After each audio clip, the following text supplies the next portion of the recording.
This one went to the Rockets, thanks in large part to James Harden and his 42 points. Rockets now on a 4-game lead in the Western Conference. Chris Carter, is it time to consider the Rockets the favorites to win the NBA title? Well, I don't know what else the Rockets would have to do during the regular season because, we've been conversating about, who they were, what style for which they played. They don't have any injuries. Can they do this in the playoffs? So we've been trying to find ways to discredit the best team in basketball. We have to acknowledge with the Warriors and the type of injuries they have, the #1 seed is definitely going to Houston, and they have been the best basketball team this season. I mean, it's not even that close. We know Golden State is talented, but what Houston has done, not only at home, on the road, not only beginning of the season, not only in the middle of the season, not only with their triple threat, Capella, Harden, and Chris Paul, every stat that we have says they are the best. Yes, they should be the favorite, but Golden State, man, 2 out of the last 3 years, they have won it. In the year they didn't win, they were up 3-1.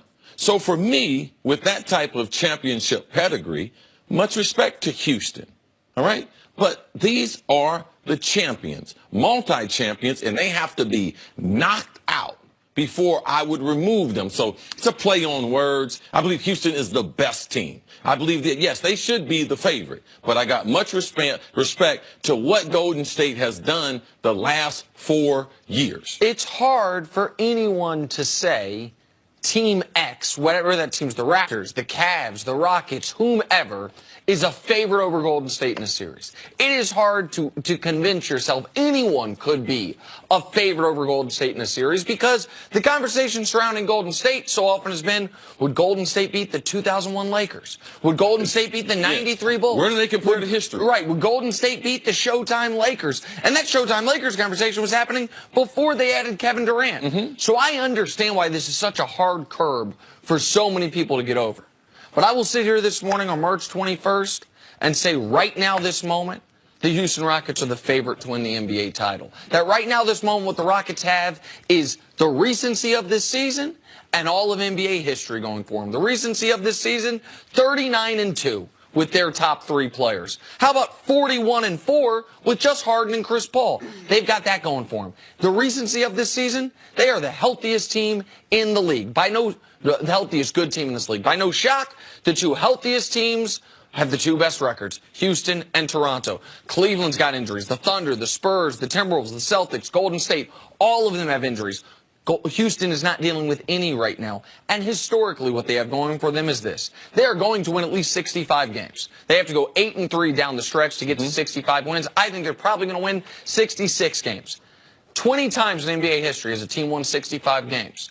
15 of those 20 have gone on to win the championship. But would you still think they were the best if Golden State was at full strength? But I don't believe Golden State will ever be at full strength this year. That's the thing. I don't think you go from having... Well, then, obviously, Houston is No, the best. Jenna. If Golden State was at full strength and Houston still had the same record and they had played exactly... Yes, you would still be able to say that, but... I don't think we need to get... You would still say that Houston is a better team than the Warriors with everything they've done this season at full strength, if no one went out with injuries, if Steph did go out with injuries. But they still look... There were times they were disinterested. They're still their bench. Their problem with their bench. Andre Iguodala. What is he going to have in the playoffs? Out of their bench players, Livingston and West, those have been the only 2. They're younger players who we thought were developing. Those guys aren't role players yet and ready to play a role for that team. And the universe you're describing doesn't exist in this way. Bless you.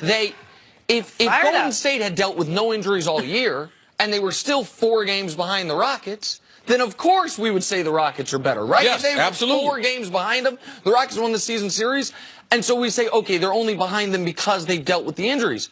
But it's not like they dealt with the injuries back in November, and they're now fully healthy. They're going to go into the playoffs, I believe, with Steph Curry with a little concern about that ankle. We'll see how KD responds coming back from the ribs. So I believe Golden State's going to have their full complement of players in the postseason.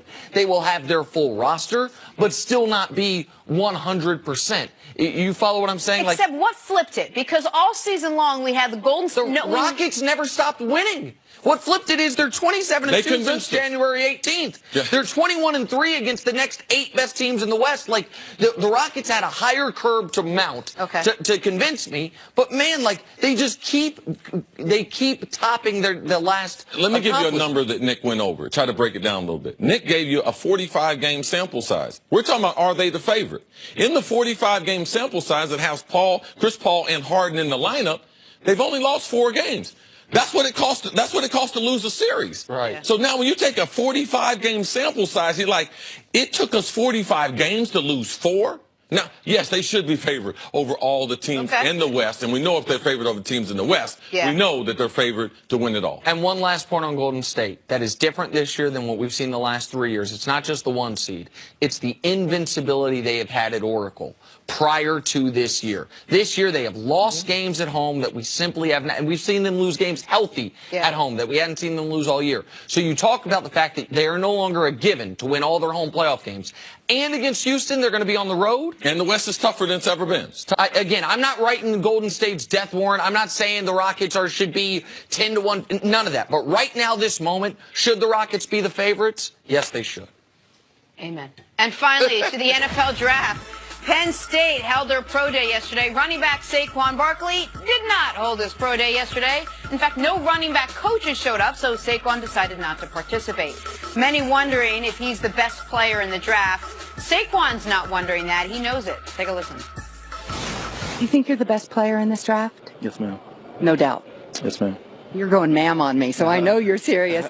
But top pick, top 2 picks, top 5 picks, I mean, do you set a goal? No. The mindset I have that it don't matter where you draft me. I can tell you you're going to get a guy that's going to come in and it's going to work. That's how I got here, and that's the only thing I know.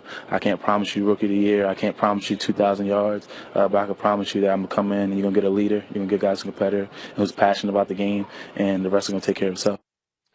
I don't doubt any of those things that he said. I think you very well could make a case for all of that. But CeCe, how confident are you that he'll be a can't-miss star? Obviously, we're talking about production on the field. I'm very confident based on guys that I've seen come out of college, a couple guys in particular, what type of football they played, and ultimately his ability to be able to catch the ball. Football is a passing game. Football, it's a passing game. And if you have a running back that is a liability in the passing game, he's not a 3-down player. He comes into the league as a dynamic 3-down player immediately. And if you want to utilize him, another intangible is he can play special teams. He can return kicks. One of the best in college football this past season. But when you look at Le'Veon Bell, you look at Ezekiel Elliott, and what they did at Michigan State and Ohio State, Saquon, he plays in the same conference, Penn State in the Big Ten.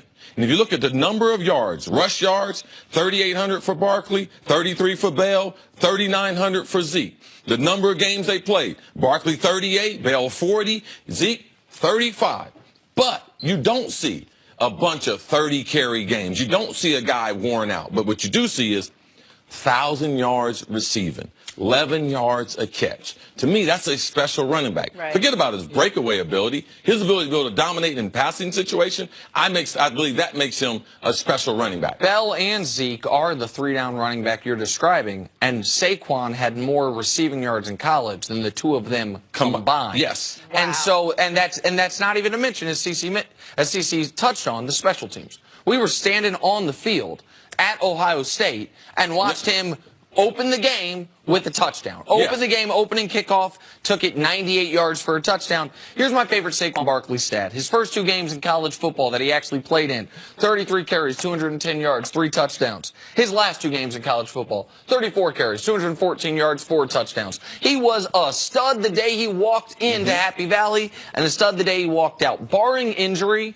this is a future Pro Bowl player. Does that mean you should draft him in the top 5? That's about the value of the position. Right. But will he instantly make an impact as an NFL running back? I say absolutely. And that is a conversation we will continue to have probably. And the Giants are probably mulling over it. Guys? Andy's so polite, ma'am. I don't want to talk about the man. Who wants to go?